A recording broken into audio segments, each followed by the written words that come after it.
एक बार की बात है, 10 साल का एक असलम नाम का लड़का रोज़ा रखने की जिद कर रहा होता है। 4 दोस्त थे, अब्दुल, असलम, दयान और नबील। अरे दोस्तों, तुम्हें पता है रमजान का महीना आने वाला है। अरे रमजान का महीना बहुत मजा आएगा। हाँ, अभी तो नए नए कपड़े, अच्छा खाना, घूमना और बहुत सारे तोहफे मिलेंगे। हाँ, सही बात है। अरे असलम, तुम इतने मायूस क्यों हो?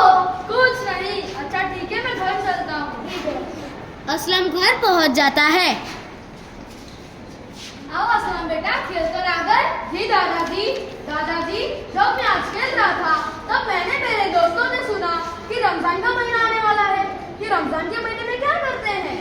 क्या बात है, रमजान के बारे में जानना चाहते हो? हाँ दादाजी।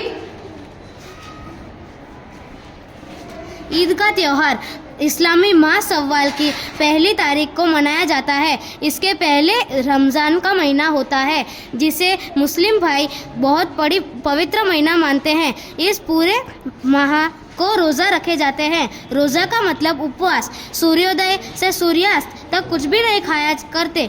सूर्यास्त पश्चात रोज़ा उपवास खोला जाता है, जिसे रोज़ा इफ्तारी कहते हैं। दिन भर नमाज पढ़ी जाती है और कुरान के पाठ पढ़े जाते हैं। पूरा माह पवित्र जीवन बनाते हैं, गरीबों और दुखियों की सहाय करके हैं।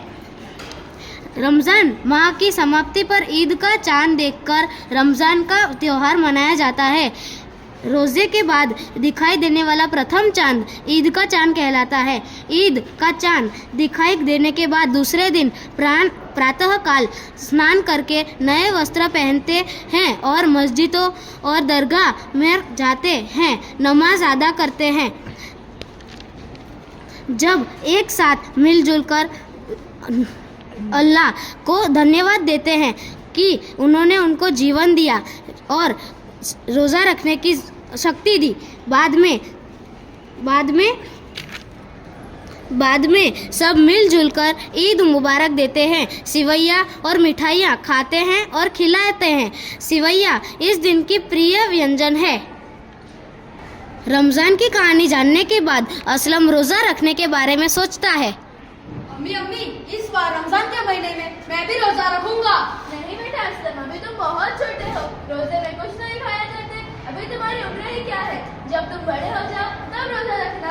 वैसे भी गरीबी के कारण कुछ दिन हमारे रोजे से ही होते हैं। इतना समझाने पर भी असलम नहीं माना। उसने अपने दोस्तों से सुन रखा था कि ये रमज़ान का महीना में जो भी रोज़ा रखता है अल्लाह उसे बहुत खुश होते हैं और खास करके बच्चों से ईद पर नए नए कपड़े पहनने के लिए मिलते हैं। ईद और नए नए कपड़े सोचते ही असलम का मन खुशी से भर गया। उसका उत्साह दुगना हो गया।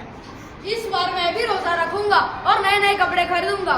मैं हर साल पुराने कपड़ों से ही ईद मनाता हूँ। मेरे सारे दोस्त हर साल नए कपड़े खरीदते हैं। इस बार शायद से जो भी हो जाए, अम्मी से जिद करके नए कपड़े लेकर आऊंगा।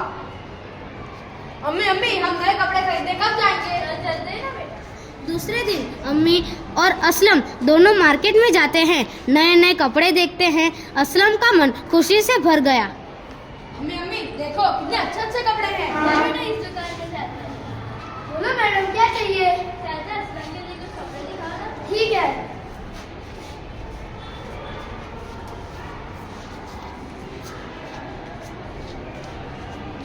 अम्मी, ये देखो कितना अच्छा कुर्ता है। चाचा, इस कुर्ते का क्या दाम है? सिर्फ 600 रुपए। 600 रुपए? अच्छा ठीक है, मैं कल आकर लेंगे। ठीक है। 600 रुपये सुनकर उनका कलेजा धक से रह गया। वो असलम को घर लेकर वापस लौट गई। घर आते ही असलम थोड़ा मायूस हो गया। दूसरे दिन पाठशाला में अम्मी, मैं स्कूल जाता हूँ। अच्छा ठीक है बेटा।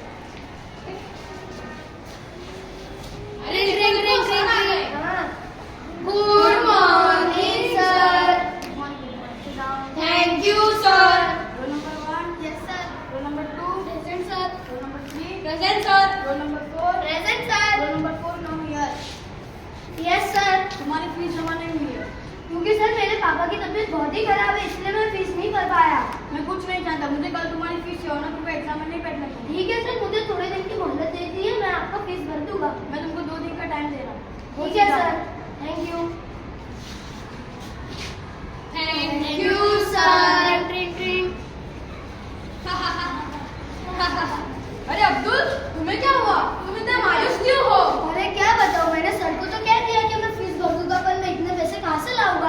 क्योंकि मेरे पापा की तबीयत बहुत ही खराब है और सारे पैसे मेरे पापा की दवाइयों में ही चले गए। ऐसी बात है? चलो मैं जाता हूँ, मेरा घर आ गया। अरे अब्दुल, हमें अब्दुल की कुछ मदद करनी चाहिए। अच्छा चलो चलते हैं, कल मिलते हैं। असलम घर पहुंच जाता है। आ गए असलम बेटा? जी अम्मी। ये लो 600। आ गए असलम बेटा, ये लो 600 रुपए। बाजार से आपको जो कुर्ता पसंद आया था वो जाके ले आओ। शुक्रिया अम्मी। पैसे मिलते ही असलम बहुत खुश हो गया और बाजार की ओर जाने लगा, लेकिन रास्ते में उसे कल की पाठशाला का दिन याद आया और वो बाजार जाने के बदले अब्दुल के घर चला गया। अब्दुल, अरे अब्दुल, अरे तुम्हारे इधर कैसे आना हुआ? कुछ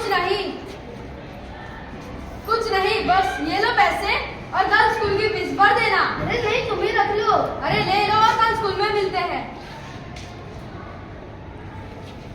अब्दुल के मना करने के बावजूद भी असलम ने उसको पैसे दिए और घर चला गया। घर आते ही उसने अम्मी को सारी बात बताई कि उसने अपने लिए कुर्ता नहीं खरीदा और उसने वो पैसे अब्दुल की फीस के लिए दे दिए। अच्छा बेटा, मैं तुमसे बहुत खुश हूँ कि तुमने जरूरत इंसान की मदद की है। शुक्रिया अम्मी।